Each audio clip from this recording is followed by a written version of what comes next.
Meu nome é Lucas, eu sou economista, faço parte da equipe de economistas do Pacto. Eu trabalho em conjunto com a Crislane Alves. Eu fiz parte do grupo que elaborou, né, o índice que a gente utiliza hoje no Pacto e que é a nossa principal agenda aí com os parceiros, né. Nessa apresentação de hoje aqui, a ideia é assim, né, como eu acabo desempenhando o papel mais de um técnico dentro do Pacto, a ideia dessa apresentação é mostrar o índice de uma perspectiva um pouco mais técnica. Mas eu procurei deixar essa apresentação um pouco mais leve ao mesmo tempo, né? Sabendo que aqui a gente tem um público bastante diverso e sabendo que a gente tem, naturalmente, os parceiros do Pacto têm uma preocupação com a implementação prática do índice, né? O que significa o índice na prática e no dia a dia. A apresentação está aí, né, Gibson? Bom, na verdade, então eu vou começar, na verdade, fazendo uma provocação para vocês, que é o seguinte. Vou colocar uma frase aqui e vou pedir para vocês tentarem adivinhar quem é o autor da frase, né? Antes disso, na verdade, antes da gente chegar na frase, eu queria só passar um overview do que vai ser a apresentação aqui. Você pode passar o próximo slide?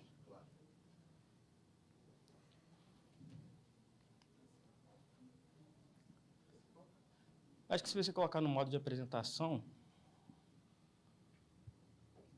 Isso. E aí diminui um pouco o zoom, por favor. Isso. Só passar um overview aqui, o que vai ser essa apresentação. Então, a gente vai falar das origens do IER, né? O IER é o Índice ESG de Equidade Racial. A gente vai falar sobre o conceito dele, que é a parte um pouco mais técnica, e vou falar da implementação prática. E aí, agora que... Então, já vou começar falando das origens do IER, e aí que eu vou fazer essa brincadeira aqui da frase. Você pode passar o próximo slide? Vocês conseguem ler daí a frase? Na verdade, uma passagem inteira, né?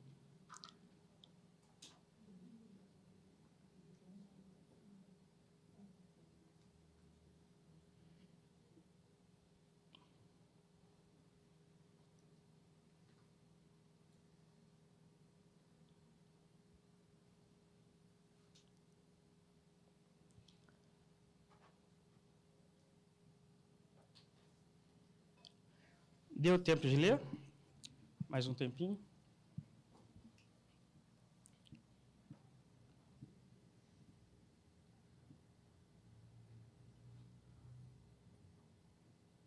Bom, minha provocação aqui é a seguinte. Vocês têm ideia de quem é o autor dessa sentença, desse parágrafo?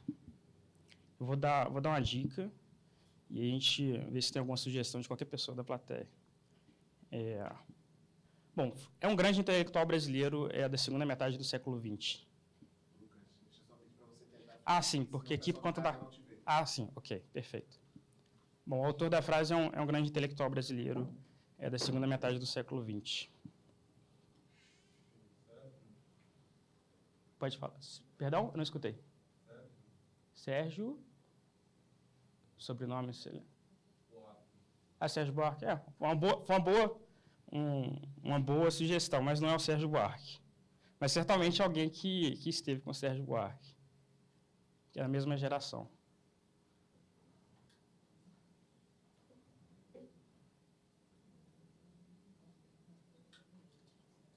Mais algum chute? Perdão? Não. Não, mas acho que Celso Furtado foi o que passou mais perto até agora. Não, mas é essa geração aí, vocês estão na geração correta.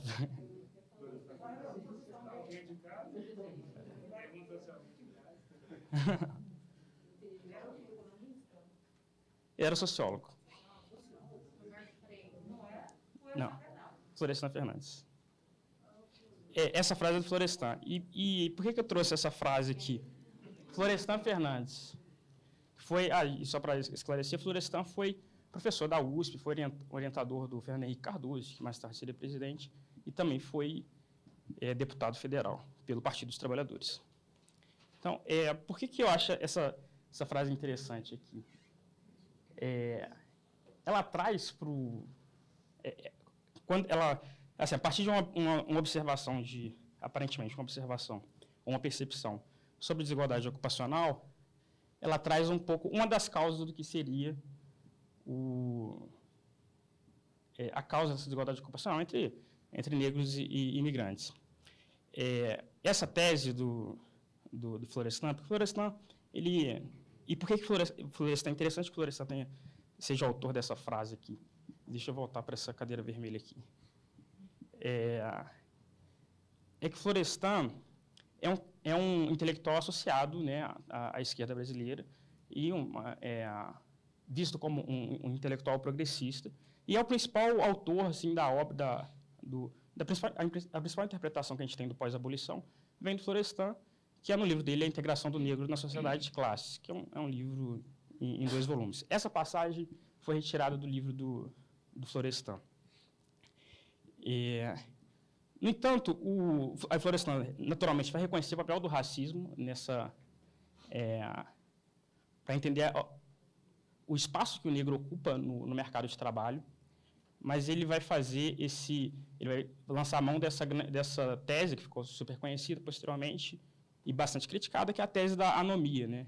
A ideia de que a população negra ela não teria absorvido a tempo, pelo menos, os valores da sociedade moderna, da sociedade industrial moderna, e ela teria essa característica que ele relata aqui, e até usando as palavras dele, da população negra não ser suficientemente industriosa quando comparado com uma população imigrante. A tese da anomia hoje, ela é bastante dentro da historiografia e da sociologia, e mesmo dentro da economia, é bastante criticada hoje. Mas é interessante ver como mesmo um intelectual progressista tinha esse tipo de visão. Bom, por que eu estou contando toda essa história aqui do Florestan?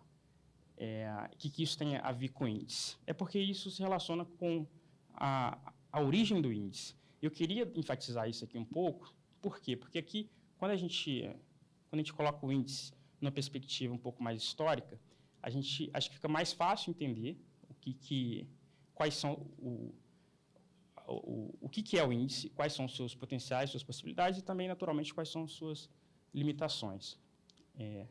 Então, no fundo, esse tipo de afirmação no trabalho do Florestan foi uma coisa que me motivou na tese a procurar dados assim, para saber se o que ele estava falando no livro clássico dele tinha algum respaldo nos dados. E aí eu vou contar para vocês como que o índice me ajudou a responder essa pergunta. E aí a gente faz essa ponte para entender como que a gente vai trazer o índice para o setor, como que a gente vai tentar trazer o índice para o setor corporativo brasileiro. Você pode passar e que aí só reforçando algo que eu já tinha falado.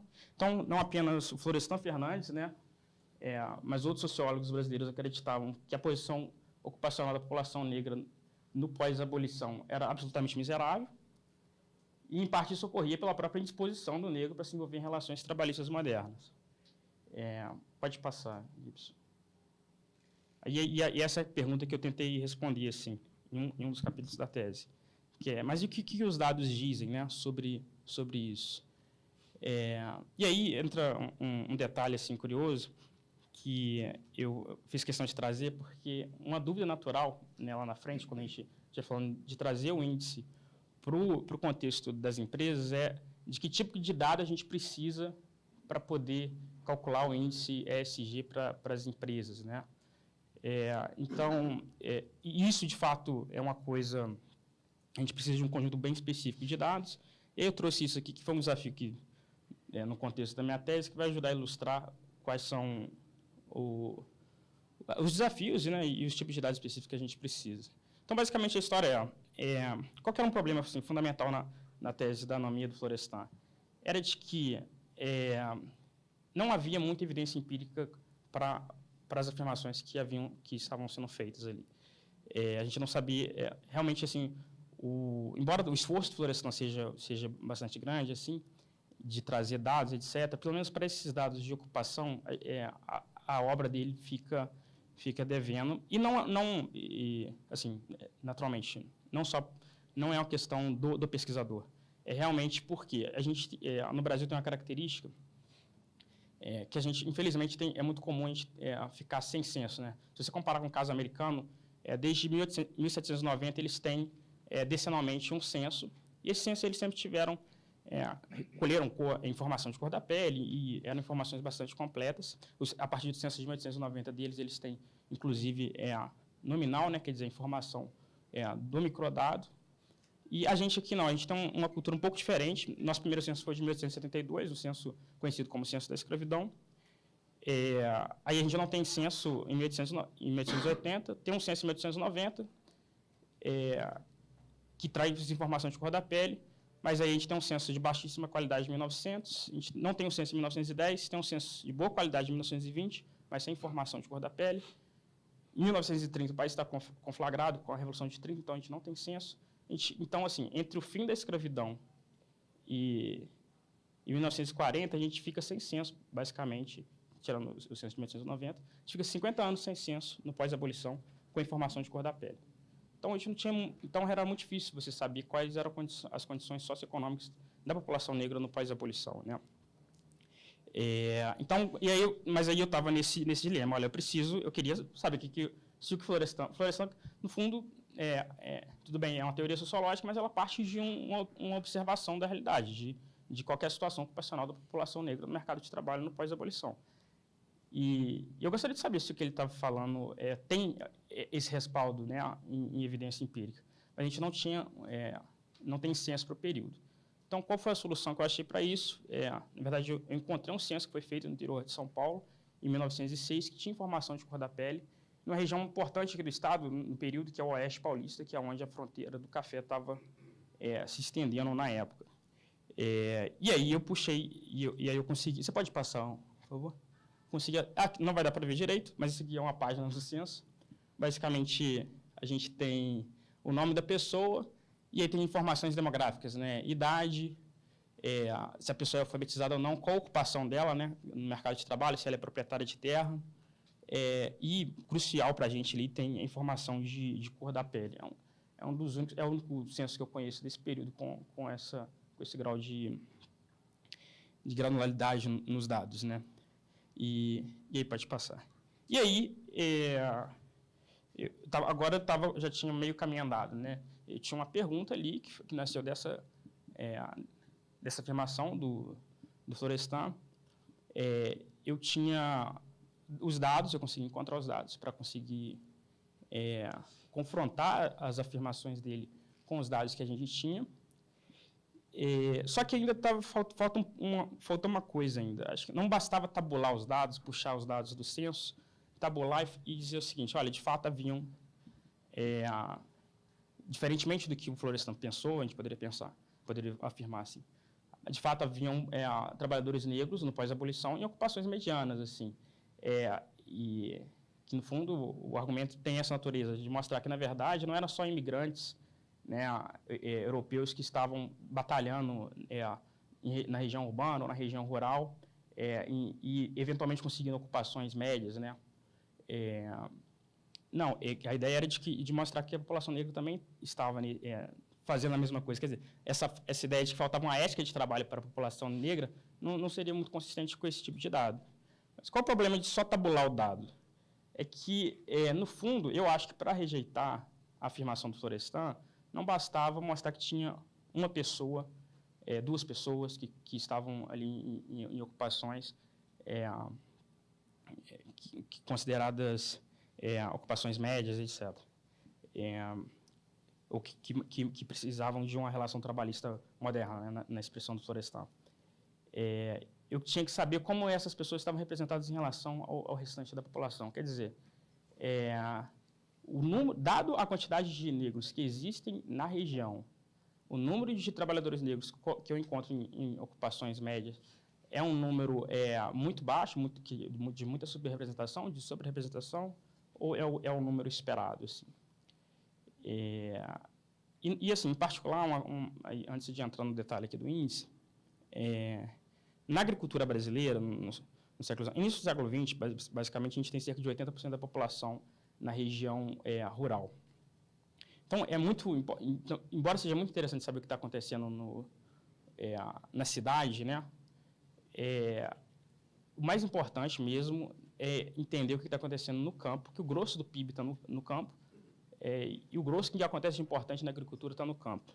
Aí tinha uma ocupação em particular que é a principal ocupação da agricultura brasileira da segunda metade do século XIX para frente, e até a década de 50 do século XX, que é a ocupação de colono, que existe um relativo consenso na literatura de que essa ocupação permitia algum nível de ascensão social. E seria isso que explicaria a ascensão de classes de descendentes de europeus, em setores médios de descendentes de europeus no interior paulista, na década de 30, 40, como proprietários de terra, que essas pessoas teriam chegado como colono lá atrás. Tinha sua ideia, por exemplo, que negros jamais tiveram acesso a esse tipo de ocupação, em outras razões, pelos argumentos feitos aí pelo Florestan. Então, mesmo que eu encontrasse um colono lá, eu dei o detalhe aqui do colono, só para a gente pegar um exemplo concreto, mesmo que eu encontrasse um colono lá, isso não resolveria meu problema, assim, um colono negro, que digo. Eu queria ver como que eles estão comparados em relação à população. Assim. E aí que veio a ideia do índice. Porque aí o índice, no fundo, o que o índice faz? Ele, basicamente, é uma métrica que ele vai comparar a proporção de negros que observa em uma ocupação específica com a proporção de negros que existe naquela população ali. E ele parametriza isso, né? Ele tem uma transformação que a gente faz nele, ele variar de -1 a 1 positivo. Então, valores negativos significa subrepresentação de negros aqui. Se vocês verem aqui a expressão, o B ali é a proporção de negros na ocupação de interesse e o P é a proporção de negros na população de referência. Então, o que faz isso aqui ficar negativo? É justamente quando a proporção de negros na ocupação que a gente está analisando, ela é menor do que a proporção de negros que tem na população de referência. E o que faz ficar positivo é o inverso, né? Quando a gente vê mais negros do que seria esperado. Então, essencialmente, esse que é o índice, e aí, é nesse contexto que ele entra, assim, na minha tese, para a gente, para eu tentar entender exatamente como estava a sobre-representação e subrepresentação de negros em cada uma das ocupações que a gente tinha ali no censo. Bom, pode passar, Gibson. E aí, aqui está super pequeno, mas aí eu leio com vocês. Basicamente, depois de pegar os dados do censo, calcular o índice, a gente conseguiu construir essa tabela aí. E aí, dá para a gente ver. E a gente criou, na verdade, uma classificação. Basicamente, aqui eu estou mostrando até 3 grupos de classificação. Eu estou chamando de ocupações abertas ali, o que tem entre -0,2 e 0. O que seriam ocupações abertas? Seriam ocupações que não têm dominância de nenhum grupo em particular. Existe uma pequena, no caso, ele tem uma pequena subrepresentação de negros, mas ela é muito pequena, assim, não é estatisticamente significante. Casos de dominância negra, quer dizer, tem uma sobre-representação de negros naquelas ocupações, e casos em que brancos são excluídos, quer dizer, a dominância de negros é completa naquelas ocupações. Naturalmente, como seria esperado, isso aqui a gente está no pós-abolição, existem uma série de ocupações assim, que são exclusivamente de negros, assim, bem dizendo, que é muito difícil você encontrar um branco. É o caso de criado, por exemplo, que, inclusive, ocupações que estavam muito associadas ao período também da escravidão. Criado é um deles. Ocupações domésticas, como cozinheiro, embora ali esteja no masculino, nesse caso específico, a gente tinha 21 observações, 20 eram mulheres. Então, na verdade, o mais correto seria usar esse termo no feminino. Então, você vê, ali realmente, nessas ocupações são completamente dominadas por negros. Né? Na outra ponta, se a gente fosse olhar, as ocupações dominadas por brancos são ocupações que demandavam algum nível de ou capital físico, porque era um industrial, às vezes no censo tinha um termo um pouco vago, assim, que era capitalista, que a gente imagina que seja algum tipo de empresário. ou capital humano, né, que aí assim, tinha poucos médicos, né, e poucos... aí tem um juiz no município, tem poucos médicos, tem poucos procuradores, mas todos eram brancos, assim. Então, quando a gente olha isso no censo. O que era de interesse para mim aqui no debate com o Florestan lá era essa de ocupações abertas. Mostrar que, na verdade, existiam muitos negros, diferentemente do que se imaginava, existiam, assim, um grupo razoável de negros em ocupações de média qualificação na época, né? Então, a gente tinha negros mecânicos, a gente tinha negros operaram um termo vago no censo, né? Mas a gente tinha, não apareceu aqui, mas a gente tinha sapateiro e a gente tinha, né, o principal ali era colono, mostrando que tinha muitos negros nessa ocupação. Então, a ideia do Florestan lá atrás, no fundo, o argumento desse capítulo da minha tese é de que a ideia do Florestan lá atrás, de que o negro, no pós-abolição, era incapaz de ter uma relação trabalhista moderna que permitisse ele chegar em ocupações médias, etc., ela não tem base empírica, assim. Acho que o melhor dado que a gente tem disponível mostra que, na verdade, a gente tinha, sim, negros trabalhando como artesão, marceneiro e outras ocupações. Então, isso, naturalmente, não é minimizar o grau de dificuldade que essas pessoas passaram, né, nessa época, etc. E mesmo passando por todas essas dificuldades, elas conseguiram, sim, ocupar espaço no mercado de trabalho, né? Enfim, nesse ponto, vocês já estão enjoados, talvez, da minha tese. Essa foi. Porque, no fundo, o pacto ele fez essa ponte, né, entre a academia e o setor privado. Então, sempre vai ter um pouco desse resquício aqui. E, na verdade, eu nunca tive, nesse tempo todo trabalhando em parceria, com a parceria de educação primeiro, depois com o pacto, eu nunca tive a oportunidade de falar extensamente sobre a origem do índice, assim, de como essa história começou. Mas, na medida que eu fui acompanhando os debates e fui acompanhando as reuniões, eu vi que era legal as pessoas saberem de onde veio para ter... porque aqui também você entende assim, qual que é o objetivo do índice, né? Por que o índice existe, o que ele está medindo, né? E o que ele não está medindo também. Então, eu fiz questão de trazer essa reflexão aqui para a gente ter esse contexto histórico mesmo do índice. Pode passar. E agora eu vou falar, finalmente, do nosso índice de ESG, Equidade Racial. No fundo, se vocês repararem nas fórmulas, elas têm poucas diferenças, na verdade. Uma diferença que vai ter, e essa é a principal diferença, é que o índice que eu computei lá na tese, ele é um índice que ele está medido só para ocupação. E se você pensar aqui no pacto, né, e no debate ESG, né, a gente estava escutando o Fábio falando aqui agora há pouco, a gente está preocupado com empresas, né? A gente quer medir a equidade racial dentro de empresas, não dentro de ocupações em particular. Então, o desafio que a gente teve aí foi como a gente constrói, então, dado que a gente tem um indicador por ocupação, como a gente constrói um indicador para as empresas. E a solução aqui encontrada, isso aqui é inclusive uma sugestão do Sérgio Firpo, foi usar a massa salarial como um vetor de ponderação. O que isso significa? Significa que cada ocupação, na verdade, agora, ela vai ter um índice, mas esse índice ele vai ter um peso que posteriormente será somado com as outras ocupações, os outros pesos, para gerar um índice único. E esse peso depende do salário da ocupação. Que isso quer dizer? E qual uma implicação disso? Uma implicação disso é que ocupações que têm um peso salarial maior na massa salarial da empresa, elas vão ter uma relevância maior para o índice. E uma outra implicação também que é interessante é que o índice não perde a propriedade dele, né? Ele continua com as mesmas propriedades. Porque você está aplicando peso nos índices de ocupações, são todos positivos, então ele continua variando de -1 a 1, com a mesma interpretação que o índice por ocupação. Então, essencialmente, essa é a cara do índice ESG de equidade racial. Assim.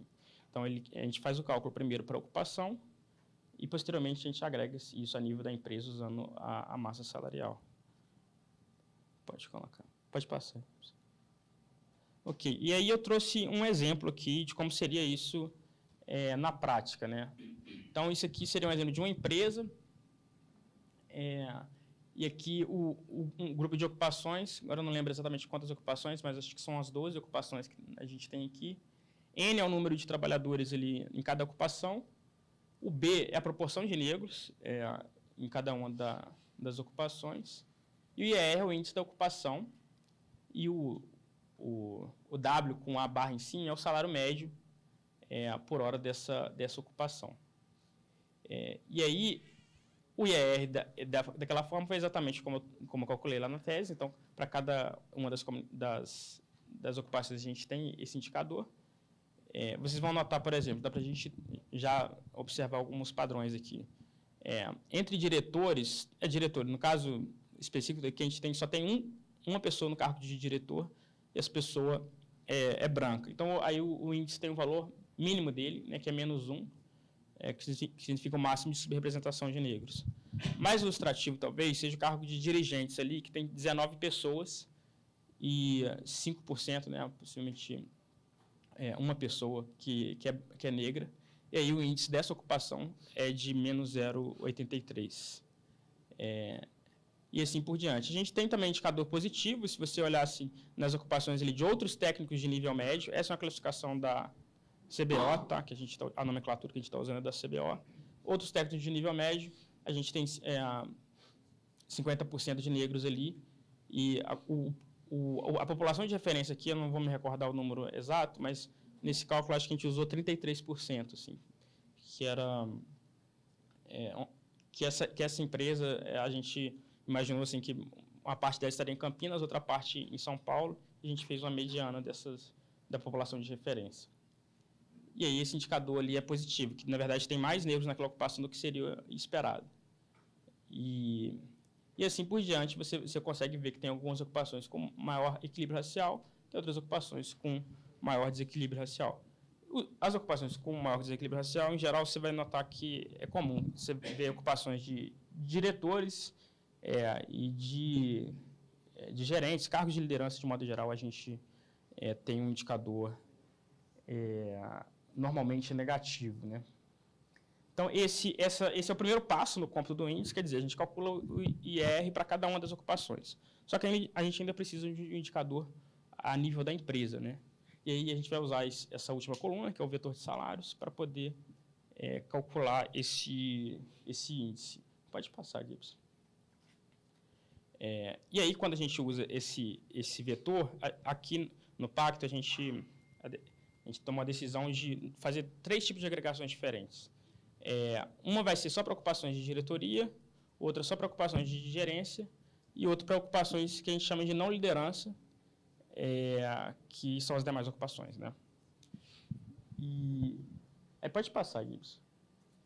Aí, para essa firma em particular, o IR de diretoria ele ficou -0,89, de gerência ficou -0,88 e de não liderança -0,48.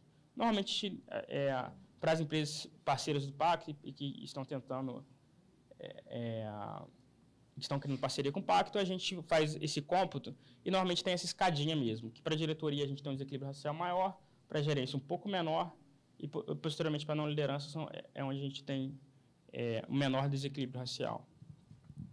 E aí, por fim, a gente ainda precisa de um indicador único assim, para toda a empresa, né, que é para a gente resumir a informação. E esse indicador único é simplesmente a média desses 3 subindicadores aí. Então, a gente tira a média dos IRs da diretoria, gerência e não liderança, e a gente chega no indicador global da empresa, que nesse caso aí, dessa empresa é de -0,75. Tá? E essa empresa, ela, se você pegar aquela classificação do IR que eu tinha comentado lá atrás, ela vai estar próxima ali de uma empresa que praticamente a gente disse que a empresa tem basicamente exclusão de negros quando ela tem um índice superior a -0,8, né? Quer dizer, na verdade, superior em termos em módulo, né? Quer dizer, um número mais negativo que -0,8. Então, essa empresa em particular estava bem próxima disso. Esse é o primeiro nível do IER, né?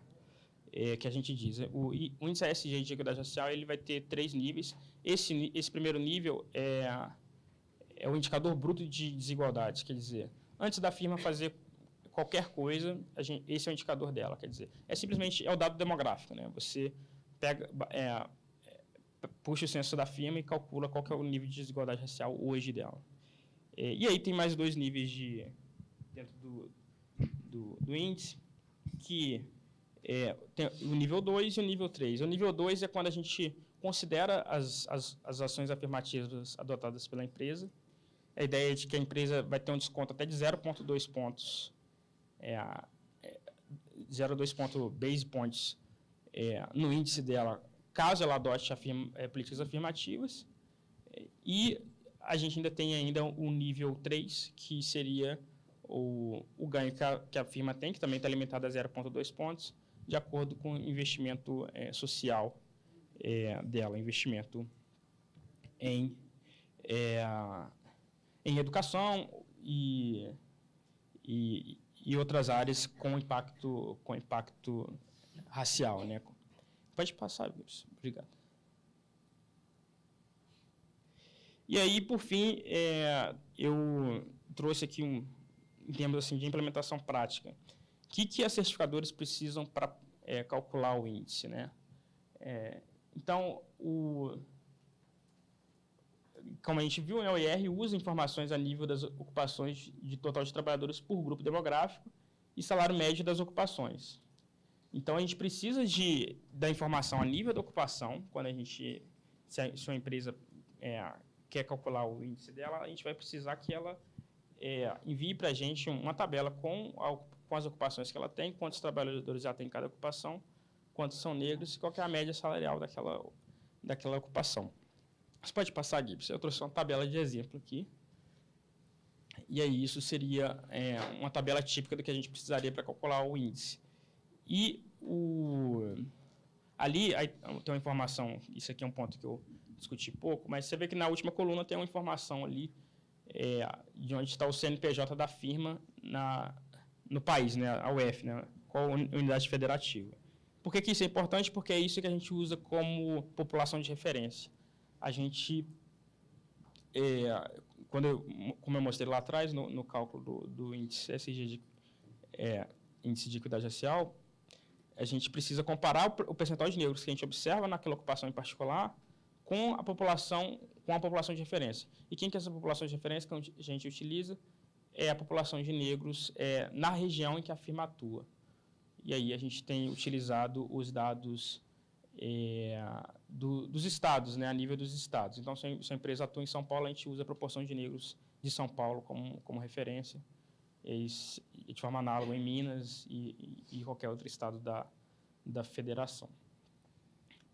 Então, em essência, é isso o índice ESG de equidade racial, essa história do índice, né, de como ele surgiu e como ele chegou até aqui, e a forma como ele está estruturado pelo Pacto.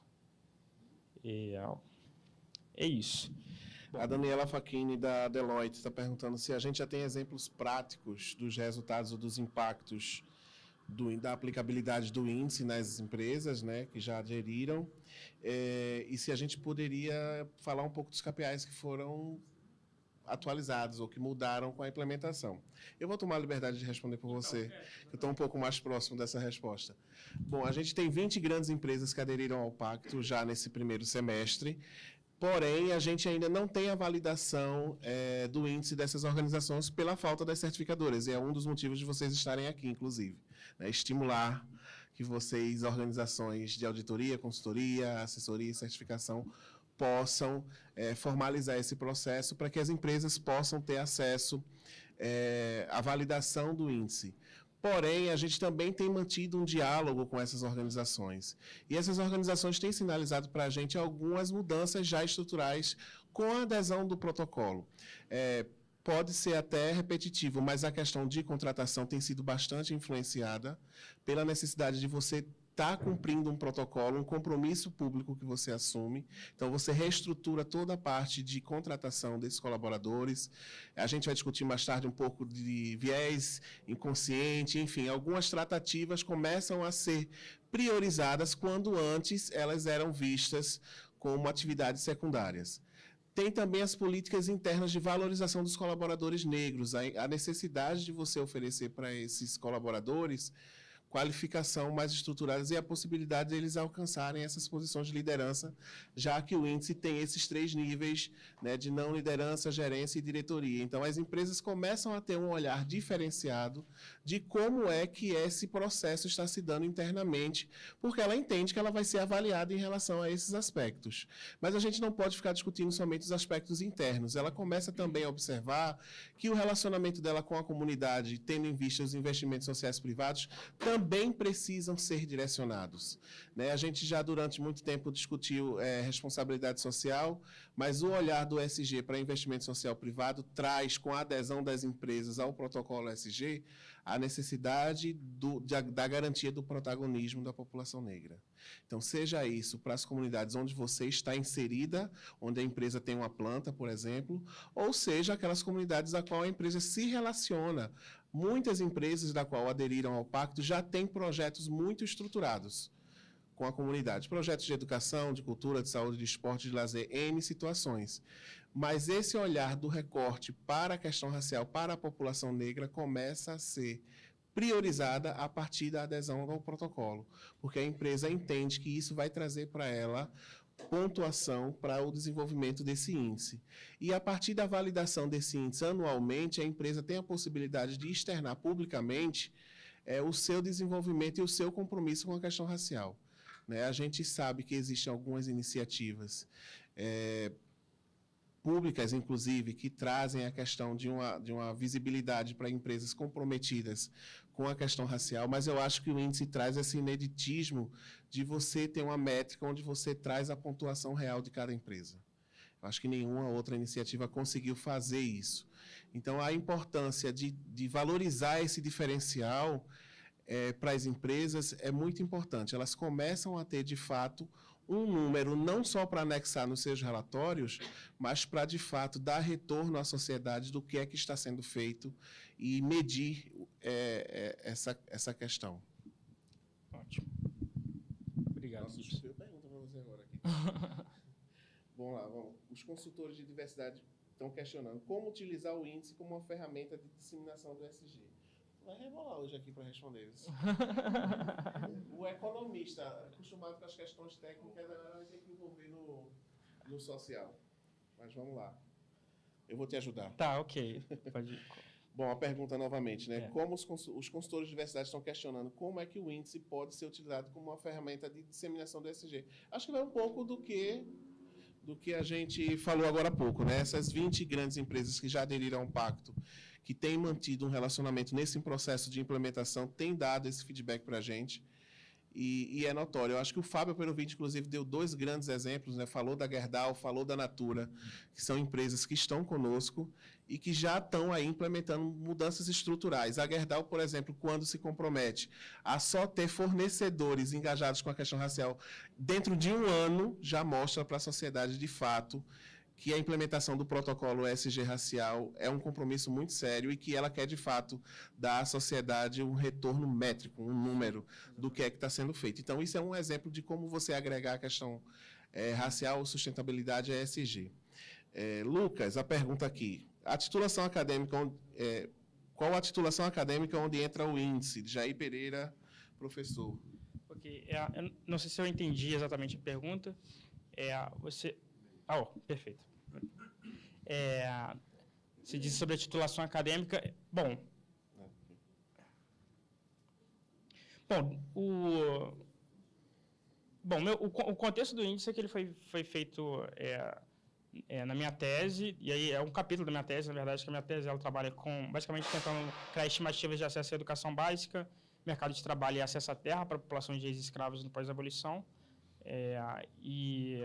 Foi uma tese em economia, né? Eu sou economista, e eu defendi a tese tem cerca de 1 ano aqui na USP.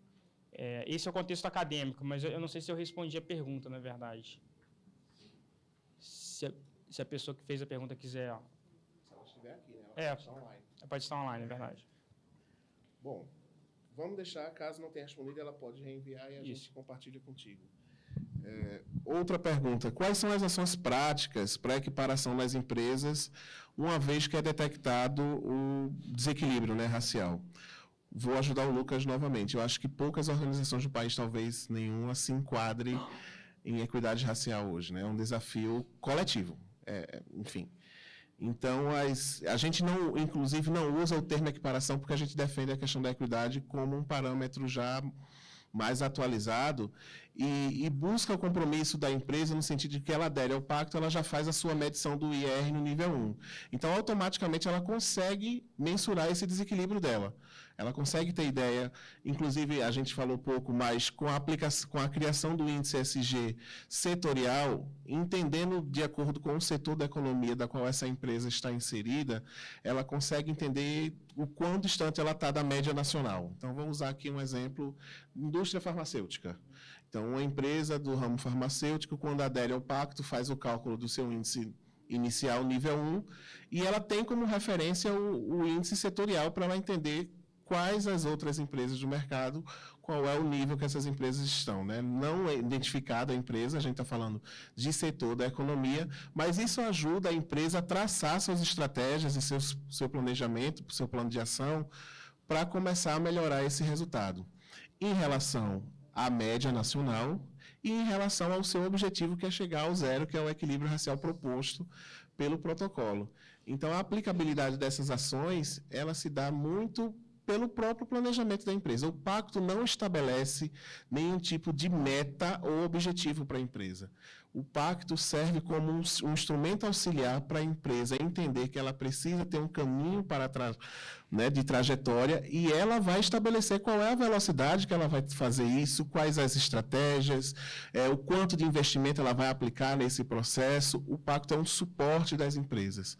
E, inclusive, usando outras iniciativas. Como eu falei há pouco, existem outras iniciativas que buscam implementar e acelerar o processo de equidade nas organizações, e com o índice você tem um instrumento auxiliar essas outras iniciativas.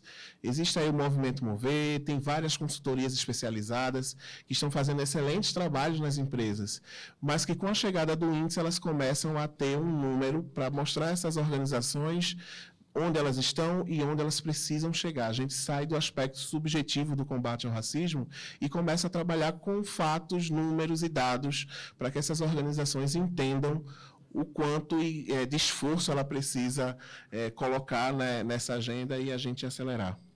E eu queria só complementar aqui a fala do Gibson. Muito embora, às vezes, a gente não tenha a resposta exatamente do que a empresa precisa fazer para aumentar a equidade racial, porque a melhor pessoa para responder essa pergunta é a pessoa que está na realidade da empresa, na realidade de contratação da empresa e etc. Mas a gente acredita que a criação do índice, por si só, ela já agrega muito, porque a firma e os demais atores na sociedade vão ter a possibilidade de monitorar a evolução daquela firma em particular em relação ao setor dela e em relação a ela mesma no passado, né? Um exemplo que a gente gosta de dar é com a educação, né? Que uma coisa é a política de educação básica ser feita assim, às cegas, outra coisa é a política de educação básica ser feita depois da criação do IDEB. Porque quando o IDEB foi criado... O que é o IDEB? Desculpa. Que é o Índice de Educação Básica, que ele combina, né, uma medida de proficiência em língua portuguesa e matemática, que a gente obtém na prova do SAEB, com a medida de fluxo escolar, e cria um indicador único que você diz qual que é o nível de... como está a educação em determinado estado no país. A gente tem... A prova do SAEB foi feita... Ela começou no início da década de 90, e a gente tem esse dado... a gente consegue reconstruir esse dado do IDEB, indicadores educacionais de modo geral de proficiência, desde o início da década de 90. E ali dá para você observar claramente como os estados evoluíram, né, nos diferentes anos. A gente sabe, por exemplo, que nos anos iniciais do ensino fundamental a gente evoluiu de forma bastante favorável nesse período. A gente tem uma queda no início da década de 90 relacionada à ampliação do acesso, mas posteriormente a gente tem uma evolução bastante favorável. E uma coisa que aconteceu que foi super interessante, que os estados que conseguiram avançar nessa pauta, eles serviram de exemplo para outros estados, né? E, naturalmente, que o exemplo canônico é o estado do Ceará, né? O Ceará vai ter uma evolução muito favorável no IDEB, dos indicadores do SAEB, de modo geral, e os outros estados vão pensar, o que o Ceará tem que a gente não tem? Por que eles estão evoluindo de forma tão forte a gente não está? Inclusive, estados mais ricos que o Ceará, que tinham indicadores piores. Quer dizer, às vezes não era uma questão nem de orçamento, como muitas vezes se pensava. E aí, quer dizer, então, inicialmente, as pessoas não sabiam exatamente o que fazer. Mas o Ceará começou a melhorar muito os indicadores deles e todo mundo foi bater na porta do governador e dos prefeitos das cidades que se destacavam no índice para saber o que vocês estão fazendo e trazer e exportar essa experiência do Ceará para outros estados da federação. E a gente acredita que um movimento virtuoso como esse também pode ocorrer com as empresas. A gente primeiro mostra só a métrica e, eventualmente, a gente vai ter uma evolução favorável de uma ou outra empresa, de um ou outro setor, e aí a gente vai entender quais práticas estão sendo adotadas ali e, eventualmente, exportar isso para o restante das empresas e dos setores da economia. Tem uma pergunta aqui para você. Qual a relação da construção com a variável geográfica em relação à área de atuação da empresa? Os dados do Estado, por serem gerais, não podem gerar uma discrepância em relação à cidade sede da empresa? Pergunta da Ládia, que é do município do Rio de Janeiro. Ótimo. A pergunta é excelente. Na verdade, essa é uma possibilidade, sim. Essa decisão, na verdade, está mais relacionada à limitação de dados do que à adequação na fórmula, né? Idealmente, a gente gostaria de ter essa informação a nível de município, mas essa informação a nível de município a gente só tem no censo, né? E a gente vai para 12 anos sem censo. Então, a gente não tem informação atualizada disso. Então, a gente usa a PNAD. E a PNAD é uma pesquisa amostral e a gente consegue, usando os pesos amostrais, calcular a população negra a nível do Estado, mas não a nível dos municípios, né? Então, essa limitação é mais por conta da questão dos dados. Eventualmente, quando a gente tiver um novo censo, né, espero que seja breve, porque a gente pode atualizar essa fórmula. A fórmula é a mesma, né? A gente vai atualizar a implementação, considerando os dados do município. Bom, eu vou tentar responder duas em um aqui. A primeira pergunta é saber se a ferramenta de cálculo do índice ela é uma ferramenta aberta. Ela é uma ferramenta 100% gratuita, mas disponível apenas para as empresas que aderirem ao pacto. Por que a gente deixou essa restrição? Porque se fosse uma ferramenta aberta, as empresas não teriam compromisso de assumir a adesão ao protocolo. Então, a única restrição para as empresas terem acesso ao cálculo do índice através da plataforma do Pacto é aderindo ao protocolo ESG. E a segunda pergunta é, as organizações sociais que desejam colaborar com a promoção do índice do protocolo ESG, qual é o caminho? Nós temos algumas possibilidades, eu peço para essas organizações que têm interesse de fazer essa costura, que nos procurem através dos nossos contatos. A gente tem aqui a Edinalva Moura também, que é Relações Institucionais da Associação, tem feito um trabalho de ponte entre as empresas e as organizações sociais, mas também tem canais abertos. O próprio site do Pacto já disponibiliza, por exemplo, um cadastro para que organizações sociais que têm projetos linkados à educação, a empreendedorismo, à cultura, esporte, lazer, para a população negra, possam se cadastrar, já entendendo que as empresas que aderiram ao protocolo e que vão disponibilizar investimento social privado, possam usar esse banco de dados para disponibilizar esses recursos. Então, no segundo momento, daqui a poucos meses, após o trabalho de vocês como certificadoras, nós vamos ter aí as empresas conversando com essas organizações sociais que têm projetos para a população negra. Uma outra novidade é que daqui a um mês, a gente provavelmente vai estar liberando também no site do próprio Pacto um banco de talentos. Então, as organizações que aderiram ao Pacto, que disponibilizarem vagas afirmativas, essas vagas estarão disponibilizadas no banco do próprio site do Pacto. E esses profissionais negros que gostariam de cadastrar o seu currículo para que essas empresas também fizessem busca ativa, também pela mesma plataforma poderão cadastrar os seus currículos. É uma maneira que a gente encontra de fazer, de promover uma maior interação entre os profissionais negros e as organizações, e acabar também um pouco com o discurso de que não encontram profissionais qualificados no mercado. Então, a gente consegue fazer uma trilha, um caminho de duas vias, né, onde as empresas têm acesso, mas que os colaboradores e os profissionais também possam estar fazendo essa conversa. Esse é o trabalho da associação, esse é o papel da associação, é facilitar esse diálogo, essa interação entre as organizações, a sociedade civil e as empresas, desde que elas estejam, de fato, engajadas com o protocolo. Eu acho que eu consegui responder as duas. Bom, a última pergunta, e eu gostaria de convidar a nossa colega Samantha, da UMA Diversidade, aqui na frente, Lucas, perguntando como é que será feita a formação das certificadoras em relação ao pacto. Eu vou responder. Lucas, você vai ter que dividir essa palestra comigo. Tá legal. Da sua doação. Bom, as empresas, as organizações, empresas de autoria, consultoria, que têm interesse de atuar como certificadoras, elas já têm acesso ao site do Pacto. Lá nós temos 5 organizações credenciadas como organizações homologadoras. Gibson, o que são as organizações homologadoras? São organizações ligadas ao movimento negro e à sociedade civil, com expertise em letramento, em equidade, em diversidade, que foram habilitadas pela Associação Pacto para treinar as organizações de consultoria, de auditoria, de certificação, entendendo que boa parte dessas empresas não tem esse recorte de equidade racial.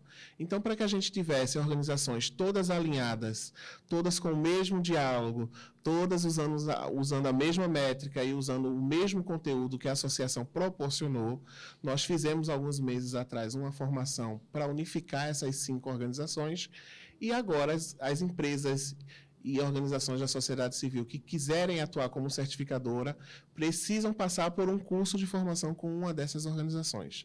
No próprio site do Pacto tem o nome e o contato dessas organizações. É interessante que vocês busquem essas empresas para fazer esse curso, e a partir daí também nessa mesma página tem lá os 4 pré-requisitos para que as organizações que interessem atuar como certificadoras se enquadrem nesse perfil e possam se inscrever na nossa própria plataforma como instituições certificadoras. O processo é super rápido, é super dinâmico, e a gente entende que depois do curso de formação, em 10 dias, vocês estariam habilitados para começar a atuar com as empresas.